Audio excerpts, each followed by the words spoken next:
Hi everyone, my name's Guy Hendrix. I am the production designer for the film Passengers. Please go and see it. It's an awesome film with Jennifer Lawrence and Chris Pratt. Thank you very much. So Guy, nice to meet you. Hi Mario, thanks for stopping by. So as you know, we as Mexicans were very proud about Rodrigo Prieto, the DP of this movie. I love this guy. He was amazing. In fact, on the morning when I got the nomination, one of the people I reached out to straight away was Rodrigo. I really share that honor with him. He was an incredible creative partner with me on this film. You know, as a production designer, I can't do my job unless I have a genius like Rodrigo teaming up with me to dream up these lighting schemes and these sets. And you can see from the film, the lighting plays a huge part in the design. So tell me how you designed this together, because for example, you're talking about the spaceship. Absolutely. That is shiny because it's a spaceship, but Rodrigo have to put some lights there. And you don't want the reflection sometimes, and sometimes you really want them. Yes, so how yes. it works? You know, we go through huge meetings that last for days and days and days. We only break to go home and sleep at night, and we discuss everything about the film. We talk about the concept of creating these sets and lighting these sets. For someone like Rodrigo, the challenge is that he wants to create a composition that looks beautiful, but also he has the challenge of lighting the movie stars and making sure they look good. So really we work as partners on these projects to try and get the best of everything. I have to provide these great backgrounds. I have to also provide sometimes sets when he wants to follow his actors on what we call a walk and talk, and all of that can't be done unless we're working together.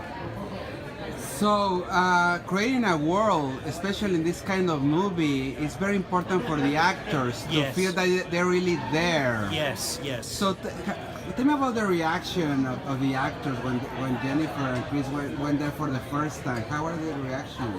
Well, you know, it was they were very surprised by the sets, Chris and Jen, when they saw them, because they were not around while we were building them, because they're very, very busy and popular film stars. So they were off in other countries making other movies. On the first day when they showed up, they were a little bit awestruck, I think.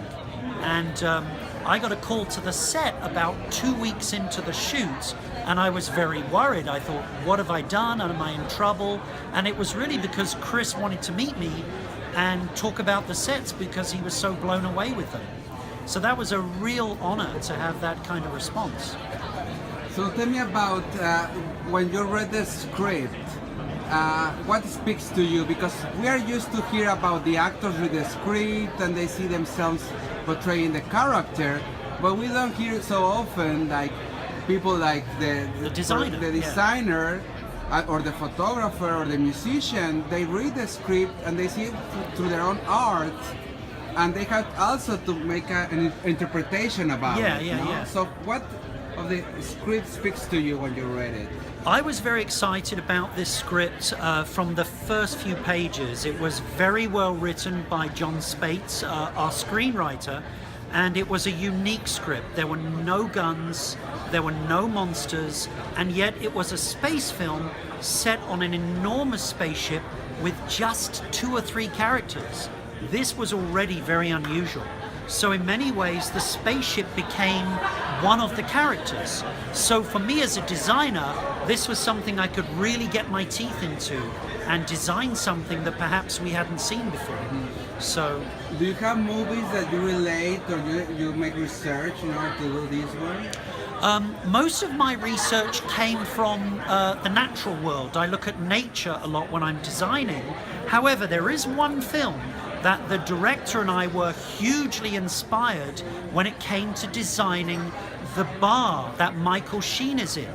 And for those film buffs out there, they'll notice that the bar looks very similar to the bar in The Shining. And the reason this happened was, as the director and I were doing read-throughs of the script, we noticed that the relationship between Chris Pratt's character and Michael Sheen's character behind the bar was almost identical to the relationship of Jack Nicholson and the character Floyd in The Shining, the Stanley Kubrick film. This strange, slightly unhuman relationship between these two characters, which of course plays out exactly the same for Chris's character. So really the set started as a kind of an homage, but then of course the designer inside me took over and I needed to put my own mark on the set. So if you look at the sets next to each other, they're not so similar anymore, but something about the essence of the set will still remind you of The Shining. The ship design was the biggest challenge of this film. I wanted desperately to design a spaceship we'd never seen before. And as you know, and as a lot of your viewers know, we have such a rich history of spaceships in cinema. I mean, just think of what we have. The Starship Enterprise. In Star Trek, we have the Millennium Falcon. I mean, these are classics. But I did not want to copy them. I needed to not look at them. So really, the inspiration for this spaceship came from nature. And at the time, I was finishing a small film with the director Danny Boyle in San Francisco called Steve Jobs. And from my apartment window, there were these trees called sycamore trees. And these sycamore trees, they drop their seeds like little helicopters. Maybe you have those in Mexico, I don't know. These little seeds that drop like helicopters, and the design is so perfect. Nature's such a perfect designer. This inspired me to design a spaceship that was in motion as it was moving through space. So for 2 hours when you're watching this spaceship, it's not just a big object moving through space, it's something sculptural and interesting and functional to look at, and alive, absolutely. Hi Mexico, thank you for listening to me. I'm sorry I can't speak Mexican, but I love you all. Bye bye.